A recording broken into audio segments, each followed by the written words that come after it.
Rryma ndërpre, pikërisht në momentin kur realizonim këtë kronik, makineritë u ndalën, puna ndërpre, ndërsa punëtorët mbeten në pritje.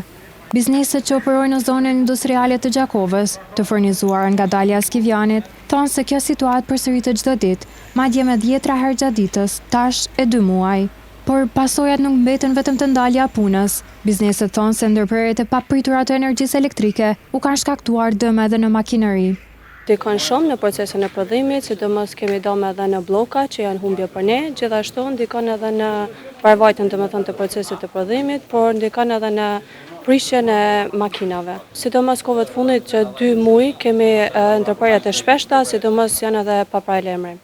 Për këto biznese, energjia elektrike nuk është vetëm një shërbim bazë, por kusht i domosdoshëm për vazhdimin normal të aktivitetit. Ata kërkojnë që furnizimi të stabilizohet dhe që problemi të marrë një zgjidhje afatgjatë. Televizioni Syri ka kërkuar përgjigjen nga KEC për arsyet e këtyre ndërprerjeve dhe nëse janë planifikuar masa për përmirësimin e furnizimit në zonën industriale, mirëpo deri në përgatitje të këtij materiali nuk kemi marrë përgjigje.